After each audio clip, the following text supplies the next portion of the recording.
And first at 6, new information tonight about the Montgomery County employee who was fired after stealing thousands of dollars from the prosecutor's office. Natalie Tyndall with 2 News Investigates obtained his personnel file and joins us now with the details. According to this report, David Bruns was fired at the end of August for the theft. He had worked for the county since 2006. The prosecutor's office says an investigation conducted by a special prosecutor out of Franklin County showed Bruns stole approximately $75,000 from the department's delinquent tax assessment and collection unit months ago. He was fired after that. According to his personnel report, Bruns worked for the county prosecutor's office since 2009.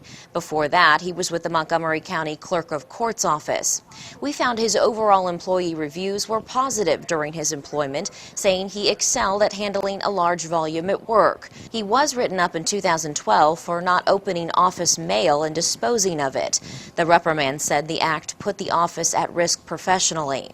Now, the Franklin County Prosecutor's Office tells us that Bruns has been cooperating with the investigation. He's repaid about $40,000 of that $75,000 taken, but criminal charges are still pending. Natalie Tyndall, 2 News Investigates. An 11-year-old girl is still in critical condition tonight after she was hit by a car in Dayton on Wednesday. 2 News reporter Charlisa Gordon has new information from her family. I'm being told by family and friends that the little girl is on life support and it's not looking good. Today, members of the community gathered to put up a memorial and pray for the 11-year-old. Teddy bears, flowers, and some of her favorite things were placed at the scene of the accident by family and friends this morning. The accident happened shortly after 6 o'clock Wednesday night in the 2000 block of North Main Street near Marathon Avenue in Dayton. According to Dayton police, a car hit the girl as she was crossing the street to go to the store. Witnesses say the child was hit and dragged about 100 feet. When I heard about it, I just couldn't imagine that she had, was in this kind of shape and condition. But we praying, and we know whatever God's will is, it's gonna be done. When her body hit right here, she was up in the air over the car about that far, probably about 6 feet above the car, and seeing her come down. When I seen her come down, I ran out. The incident remains under investigation. Tonight, the family will hold a vigil for the 11-year-old, and we will be there to cover it. Charlisa Gordon, 2 News, working for you. A follow-up tonight on the man accused in the death of a Tip City man last year. Richard Terrell pleaded guilty today to voluntary manslaughter and other charges. Terrell and his girlfriend, Hope Earnshaw York, were charged in connection to the death of her grandfather, William York.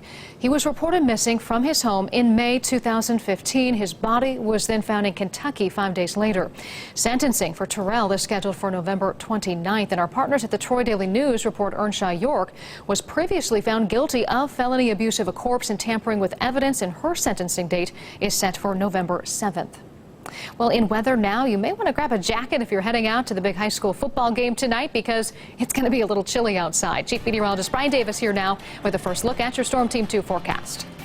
That's right, Katie. Temperatures will be slipping through the 50s, but no precipitation to be seen tonight. You can see the dry weather across the region on Live Doppler 2 HD, so leave that poncho at home. No threat of any severe weather tonight and into the weekend. Warmer conditions on Saturday. Should be up into the mid-70s tomorrow, even warmer than that by Sunday, upper 70s. And we may even crack the 80-degree mark by the time we get to early next week, especially Monday and into Tuesday. Your Operation Football Friday night lights forecast calling for those 50s. Mostly clear skies, especially as you go north of town looking for clear skies this evening, and even the clouds that are over the southern part of our region will be moving out. Dry, cool weather overnight. Now have your complete Storm Team 2 weekend forecast coming up. Now to our coverage of Decision 2016. President Obama held a rally supporting Hillary Clinton in Cleveland this morning. He attacked Donald Trump's character and the Republicans who support him. He tore into Trump's claims of a conspiracy to bring him down following new accusations from women. He seems to be in the middle of the game making excuses all the time for why he might be losing. And it's always interesting to me to see folks who talk tough, but then don't act tough. The president also told Clinton supporters to get to the polls right away. Former President Bill Clinton also campaigning for his wife in Ohio today, and a protester interrupted him during an event in Delaware this morning. Give him a hand. Wait. Do not boo this guy. They've had a very bad week. The protester was shouting about sexual assault allegations made against the former president. The man was removed, and then Clinton responded. If you spend a year and a half pouring poison down people's throats, some of it are going to give it back to you. And that's what you've got to decide. He was also in Cincinnati for a campaign event this afternoon. And Donald Trump came out swinging against his female accusers. The Republican presidential nominee spoke extensively about those allegations during an afternoon rally in North Carolina. He called them fame seekers and says every claim against him is false. The stories are total fiction. They're 100% made up. They never happened. They never would happen. I don't think that happened with very many people, but they certainly aren't going to happen with me. Trump also says the Clinton campaign is conspiring to damage him before the election. And Trump's running mate, Indiana Governor Mike Pence, will be in the Miami Valley next week. He's scheduled to speak at the Manor House Banquet and Conference Center in Mason on Monday. The rally will be at noon, doors set to open at 9 a.m. And we'll be there for you, and we'll stream it live for you on our website, WDTN.com. Candidates in Ohio's U.S. Senate race faced off for the first time today in a heated debate over jobs. 2 News reporter Jordan Bowen has a recap in our Decision 2016 coverage. Well, GOP incumbent Rob Portman and former Ohio Governor Democrat Ted Strickland each made their case against one another, with Strickland going after Portman for supporting certain trade deals and Portman criticizing Strickland's record as governor. Portman claimed that while Strickland was governor, Ohio lost more than 300,000 jobs, ranking as one of the lowest states in job creation. But Strickland fired back, claiming Ohio had the fastest growing economy by the time he left office. Portman, who has withdrawn his support for Trump, faced criticism from Strickland for not acting sooner, saying Portman's guilty of, quote, cowardice. Since the beginning of the race, Portman has led in both the polls and in funding. The latest poll from NBC News gives Portman an 18-point lead ahead of Strickland. He doesn't want to talk about his record. I don't blame him. If I had his record, I wouldn't want to talk about it either. 350,000 jobs lost when he was governor. Senator Portman. 48th in the country in job creation. 47 other governors figured it out when he couldn't. There was a recommendation from the International Trade Organization that action be taken against China for manipulating their currency. He said that would be counterproductive. When he was in a position to really make a difference for the people of Ohio and of this valley, he always sided with the rich and the powerful. Both candidates will face off again in Columbus on Monday, and then for the last time in Cleveland on October 20th. Jordan Bowen, 2 News, working for you.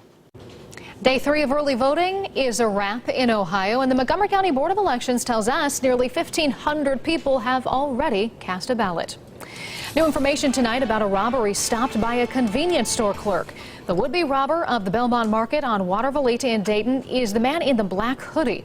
When he tries to rob the store, it's the clerk who holds the suspect at gunpoint until police arrive and take him into custody. Well, we now know his name. The man arrested is 19-year-old Devin Cupp. He faces robbery charges and is due in court on Monday. A woman is behind bars on promoting prostitution after an overnight raid in Miami Township. The Montgomery County Range Task Force and Miami Township Police Department served a search warrant at Gin Massage in the 2100 block of Miamisburg Centerville Road. This was part of an ongoing human trafficking investigation. 33-year-old Gina Gao was arrested and taken into custody, taken to jail. The matter remains under investigation. Dayton police are looking for the man accused of vandalizing a Habitat for Humanity restore. It happened Thursday at the store in the 100 block of West Riverview. Surveillance video shows the man throw a large brick right into the front door, breaking the glass and causing about $100 worth of damage. If you know anything about this incident, you're asked to call Crime Stoppers. Honoring a man dedicated to carrying on his wife's legacy. Coming up, the surprise presentation of a special pink Clark County Sheriff's Deputy badge.